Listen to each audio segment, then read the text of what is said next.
It's Thursday, May 20th, and the time for your Barbados Today Morning News Update. We begin with what appears to be political developments for St. Andrew, as new faces from both the country's major political parties express an interest in representing the rural constituency in Parliament. Businessman Aldwin Skate has been selected by the Democratic Labour Party to contest the seat, and Parliamentary Secretary in the Ministry of Education, Senator Dr. Romel Springer, has confirmed his interest in representing the constituency in a brief interview with Barbados Today. When contacted, sitting Barbados Labour Party MP George Payne, who has been the representative since 1991 and now a backbencher, said he could not address the issue at the time. Opposition Senator Caswell Franklin believes the Liquor License Bill 2021 will make it easier for persons to access alcohol. Speaking during debate in the Senate yesterday, Franklin argued that in trying to earn money from the selling of alcohol, government was in fact making it more palatable. Now we are making alcohol easier to access. And I don't think we need that. We don't need it. Let me tell you by saying I've never taken alcohol, so I don't have I'm not trying to get people like me. That is your choice. If you want to drink, you drink as much as you want. That's not my problem. But I'm saying to you that this society, this government, is trying to make everything easier. But right now, we are making it more palatable. You're doing these things to make things, and what you want is to make money from it. You're making advice more palatable, and also you want to make money. So everything's economics. He further questioned the reasoning behind the rushing of the legislation and suggested that Barbadians should have been allowed to have their input. I have a great difficulty with the speed at which government rushes. Look, a piece of legislation like this was not urgent.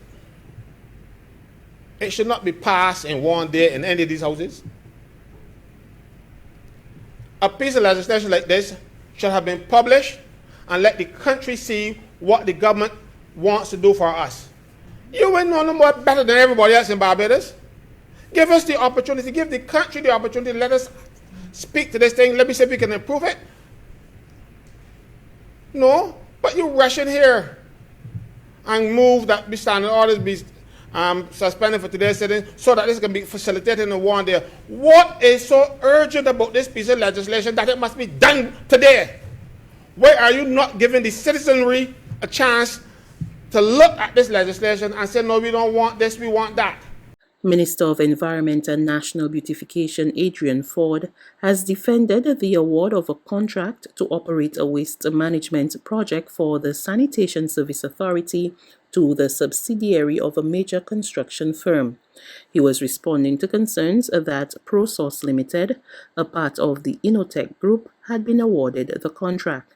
He said the contract was awarded to ProSource following advertisements in the media and the submission of tenders. The detail that I am going to bring to the public today is that like every single contract that was done in this government, after 2018, because I don't know what happened before then, went through the normal process of tendering.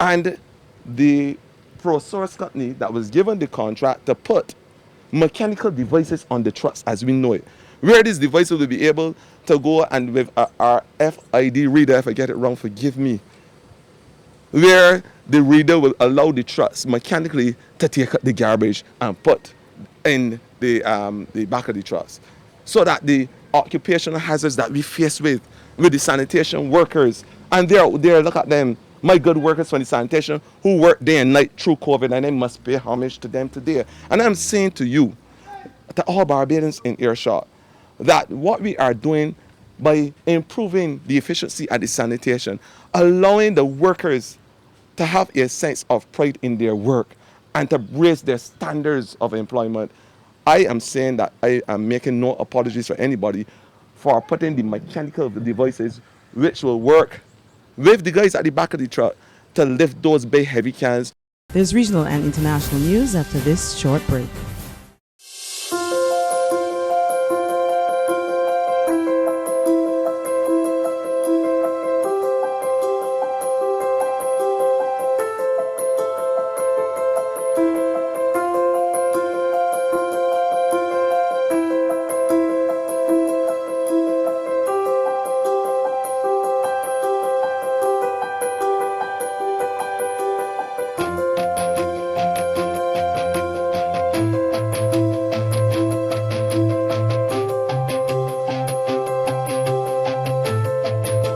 Barbados Today, news you can trust. To regional developments now, there is an urgent need for more COVID-19 vaccines for Latin America and the Caribbean.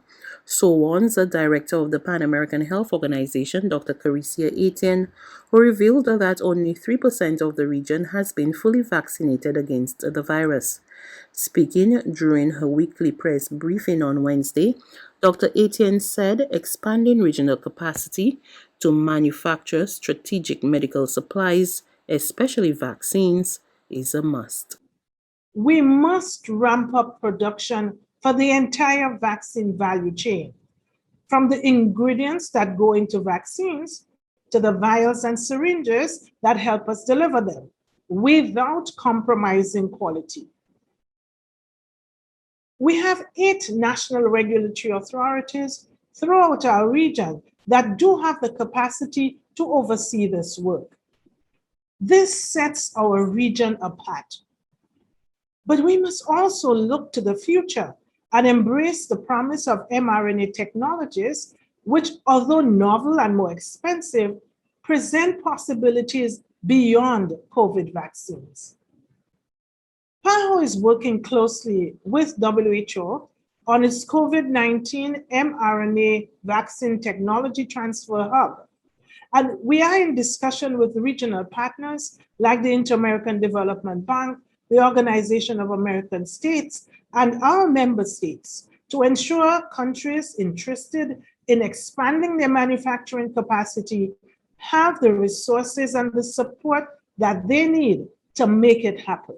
Dr. Etienne said meeting the region's needs will require expanding production capacity well beyond what is already planned. We must ramp up production for the entire vaccine value chain, from the ingredients that go into vaccines to the vials and syringes that help us deliver them, without compromising quality. We have 8 national regulatory authorities throughout our region that do have the capacity to oversee this work. This sets our region apart. But we must also look to the future and embrace the promise of mRNA technologies, which, although novel and more expensive, present possibilities beyond COVID vaccines. PAHO is working closely with WHO on its COVID-19 mRNA vaccine technology transfer hub. And we are in discussion with regional partners like the Inter-American Development Bank, the Organization of American States, and our member states to ensure countries interested in expanding their manufacturing capacity have the resources and the support that they need to make it happen. And finally, on the international front, New York City reopens after months under COVID-19 lockdown. More from CBS News. New York City, once the epicenter of the coronavirus crisis, is back in business. Most stores and all houses of worship can now open at full capacity, while the city's 3.2 million vaccinated residents can officially go maskless, indoors and out. This 100% capacity is like a lifesaver. Tavern on the Green co-owner, Jim Cayola. What do you see happening here in the next few weeks? This is just one more step today toward that, toward bringing tourists back and having New York back. Masks are still mandatory on public transit and in schools, homeless shelters, nursing homes, and other healthcare settings. Are we close to having a national model for a vaccine passport? You're not going to have a national federal mandate for a passport. Today's major leap toward normalcy was nearly unimaginable 14 months ago when the nation's most populous city turned into a ghost town. Now, all across America, people are throwing open the doors just in time for summer. That's news. But for the very latest, visit us at www.barbadostoday.bb.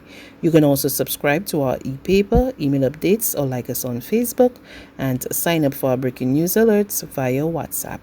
We're also on Izumi Media in bus terminals, as well as screenplay at supermarkets and gas stations near you.